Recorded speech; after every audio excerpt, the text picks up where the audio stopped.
નમસ્કાર મિત્રો, સ્વાગત છે એકવાર ફરીથી આપણી ચેનલ ઓલવેઝ હેપીમાં. મિત્રો, આજે આપણે જોઈશું ફોરેસ્ટ ગાર્ડનું મોડેલ પેપર નંબર 5. તમે આગળના જો મોડેલ પેપર જોવા માંગતા હોય તો ડિસ્ક્રિપ્શન લિંકમાં તમને એ મોડેલ પેપર મળી જશે. આ જે મોડેલ પેપર બનાવ્યું છે આપણે એ 100 પ્રશ્નોનું છે, જે અભ્યાસક્રમ આધારિત તૈયાર કરેલ છે. તો ચલો મિત્રો, અને હા મિત્રો, જો તમે ચેનલ ઉપર નવા હોય તો પ્લીઝ ચેનલને સબસ્ક્રાઇબ કરી દેજો અને બેલ આઇકોનને પણ દબાવી દેજો, જેથી આવનાર હરેક વિડીયોની નોટિફિકેશન સૌપ્રથમ આપને મળી રહે. ચલો મિત્રો, હવે શરૂ કરીએ.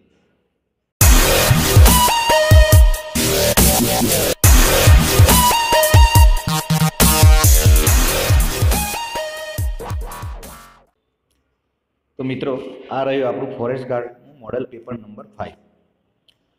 ફર્સ્ટ ક્વેશ્ચન: ગ્રીન રાજમાર્ગ નીતિ શાના માટે વિકસાવવામાં આવી છે? તો સતત વિકાસ માટે. ભારતમાં મોટા ભાગે કયા પ્રકારના જંગલો આવેલા છે? તો ભારતમાં મોટા ભાગે ઉષ્ણકટિબંધીય જંગલો આવેલા છે. ભારતનું સૌથી મોટું સ્વચ્છ શહેર કયું છે? મૈસૂર. ગુજરાતનું એકમાત્ર ગિરિમથક કયું છે? સાપુતારા.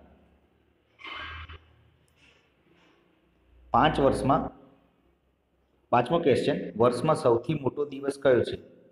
23 જૂન. ભારતમાં કેટલા ટકા જંગલો આવેલા છે? 23.81% જંગલો આવેલા છે. દલદલ કે સુંદરવન ના જંગલો બીજા કયા નામે ઓળખાય છે? મેંગ્રોવ. ભારતના કયા રાજ્યમાં સૌથી ઓછા જંગલો છે? હરિયાણા રાજ્યમાં. ભારત વન રિપોર્ટ 2011 અનુસાર વિશ્વના કેટલા ટકા જંગલો ભારતમાં છે? 3%. કેન્દ્ર સરકારે વન નીતિ ક્યારે જાહેર કરી? તો ઈસવીસન 1988માં કેન્દ્ર સરકારે વન નીતિ જાહેર કરી.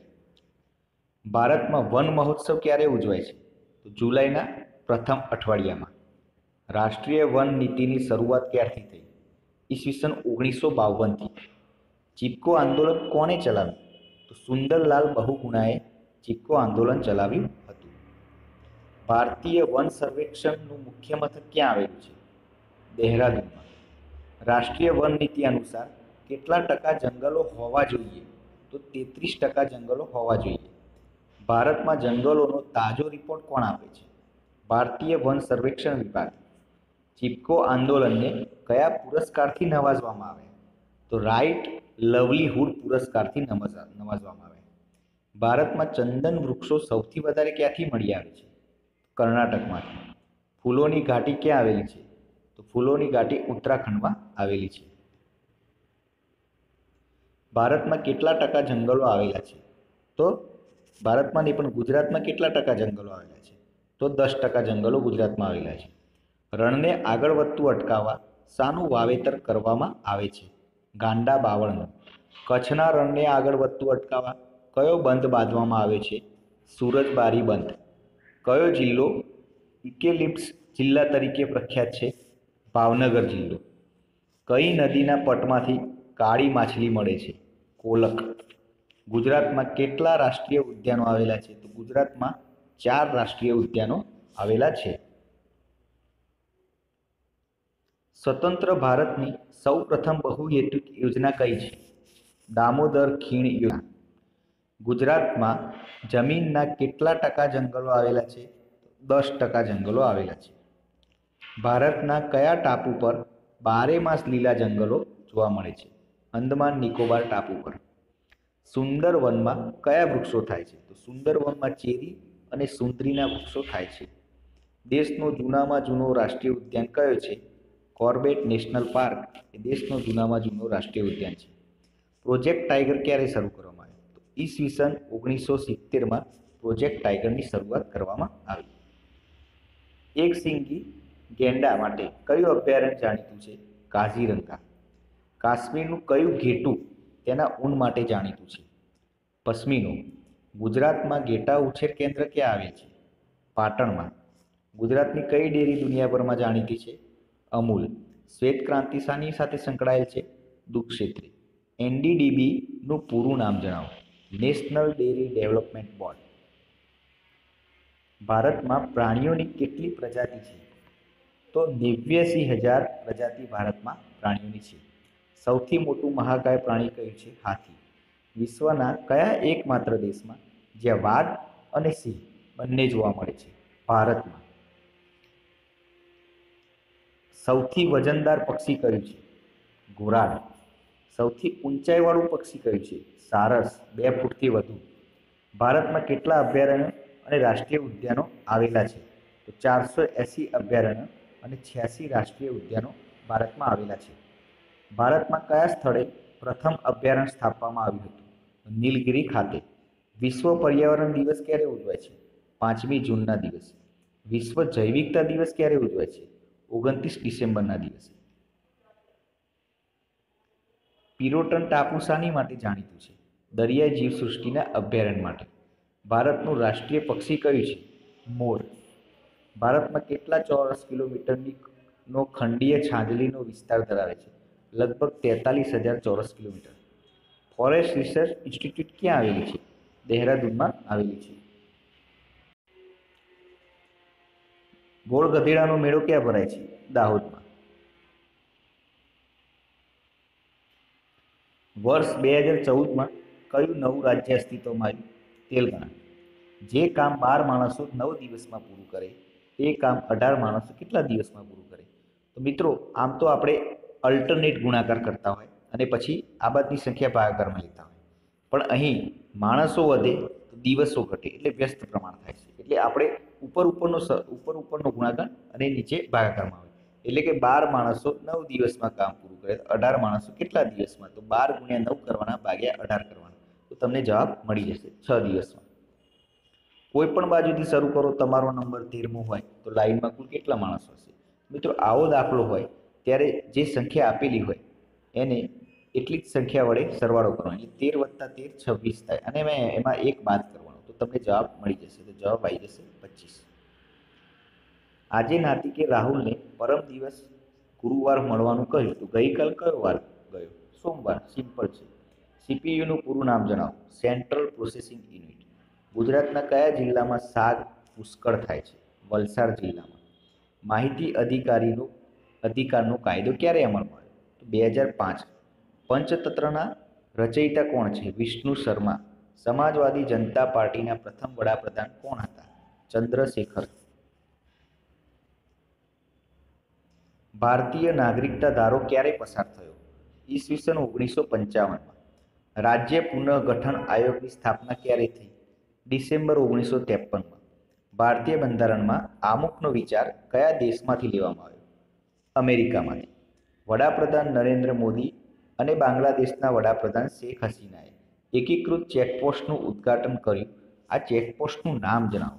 તો એ ચેકપોસ્ટનું નામ છે મિત્રો પેટ્રાપોલ ચેકપોસ્ટનું ઉદ્ઘાટન કર્યું હતું. વિમાન યાત્રીઓની જેમ કયા યાત્રીઓને 2 રૂપિયામાં 10 લાખનો વીમો મળવાપાત્ર રહેશે? તો રેલવે પરિવહન.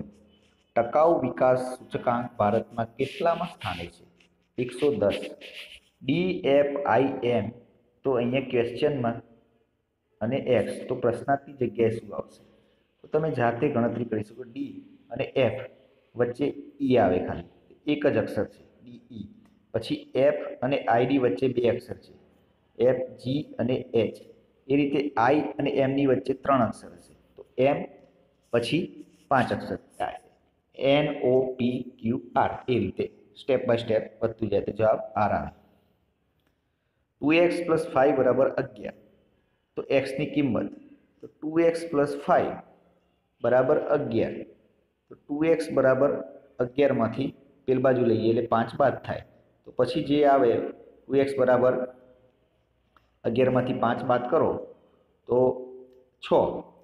તો x = 6 ભાગ્યા 2 થઈ જાય, તો 2 તારી 6 એટલે 3 જવાબ આવી જાય. ભારતના કયા રાજ્યમાં માત્ર 2 જિલ્લા છે? ગોવા. પ્રથમ 5 પ્રાકૃતિક સંખ્યાની સરાસરી કેટલી થાય? 3. તો પ્રથમ 5 પ્રાકૃતિક સંખ્યા કઈ પહેલા? તો 1, 2, 3 ને 4 ને 5. આ પ્રથમ 5 પ્રાકૃતિક સંખ્યા. આનો સરવાળો કરો, એને 5 વડે ભાગો એટલે આનો સરવાળો 15 થાય. 15 ને 5 વડે ભાગો એટલે જવાબ આવે 3. વાતાવરણમાં સૌથી ભારો વાયુ કયો છે? Carbon dioxide. કયા સાધનથી સૂર્યઘાત મપાય છે? પાયરેનોમીટર. તારાઓનો રંગ શું દર્શાવે છે? ઉષ્ણ તાપમાન. એઇડ્સની તપાસ માટે કયો ટેસ્ટ કરાવાય છે? એલિસા. આર કે લક્ષ્મણ શું છે? કાર્ટુનિસ્ટ. હૃદયના ધબકારાને નિયમિત કરવા કયા ખનિજની જરૂર છે? પોટેશિયમ. ગુજરાતની કઈ નદીએ ઊંડા કોતરો બનાવ્યા છે? મહીસાગર નદીએ. મગજની બીમારી શેના દ્વારા ઓળખી શકાય? ઇઈજી દ્વારા. સૂર્યના કિરણો વડે રોગોની સારવારને શું કહે છે? હિલિયોથેરાપી. આઉટલુક એક્સપ્રેસ શું છે? આઉટલુક એક્સપ્રેસ એ સોફ્ટવેર છે. ધ્યાનની જનની કોને કહેવામાં આવે છે? રસને. આગગાડી સમાસ ઓળખો. મધ્યમ પદલોપી સમાસ. આધુનિકનો વિરોધી શબ્દ પ્રાચીન. મારો મિત્ર એટલો હોશિયાર કે પરીક્ષામાં નાપાસ થયો. અલંકાર ઓળખાવો. વ્યાસ સ્તુતિ અલંકાર. કાગડો બોલવો. રૂઢિપ્રયોગનો અર્થ આપો, એટલે કે શુભ સંકેત આપવા. ઘોડાની ચાલ શબ્દ સમૂહ માટે એક શબ્દ આપો. રવાલ. ટાસ્ક બારની ડાબી બાજુએ કયું બટન આવે છે? સ્ટાર્ટ. તાજેતરમાં એનજીટીએ કયા રાજ્યને 25 લાખ રૂપિયાનો દંડ કર્યો? ઉત્તર પ્રદેશને. દિનેશ ભાટિયાને કયા દેશમાં ભારતના રાજદૂત નિયુક્ત કરવામાં આવ્યા? આર્જેન્ટિનાના. એલપીજી વપરાશમાં ભારત વિશ્વમાં કયા ક્રમે રહ્યું? તો બીજા ક્રમે રહ્યું. તાજેતરમાં ઇસરોએ 40મા કમ્યુનિકેશન સેટેલાઇટ જીસેટ 31 ક્યાંથી લોન્ચ કર્યું? ગુઆના. 100 ઇન્ટરનેશનલ T20 મેચ રમનાર પ્રથમ એશિયાઈ મહિલા ક્રિકેટર કોણ બની? મહિલા ક્રિકેટર સના મીર. મંત્રીમંડળમાં સભ્ય સંખ્યા 15%થી વધુ નહીં અને આમાં ઓછામાં ઓછી કેટલી રાખવાની હોય છે? 12 સભ્યો. બનાસ નદી રાજસ્થાનના કયા જિલ્લામાંથી ઉદ્ભવે છે? સિહોરી. વિશ્વ સ્તરીય વિરાસત કેન્દ્ર ક્યાં સ્થાપવામાં આવશે? જ્યાં 45 દેશોનો આધ્યાત્મિક શિબિર સ્થાપવામાં આવશે. પશ્ચિમ બંગાળ. ઇતિહાસના પિતા તરીકે કોણ ઓળખાય છે? હેરોડોક્સ. ગુજરાતનું રેલવે સુરક્ષા દળનું તાલીમ કેન્દ્ર ક્યાં આવેલું છે? વલસાડ. નીલમબાગ પેલેસ ક્યાં આવેલું છે? ભાવનગર. અને પ્રકૃતિનો સુરક્ષા વાલો કોણ છે? તો જ્વાળામુખી.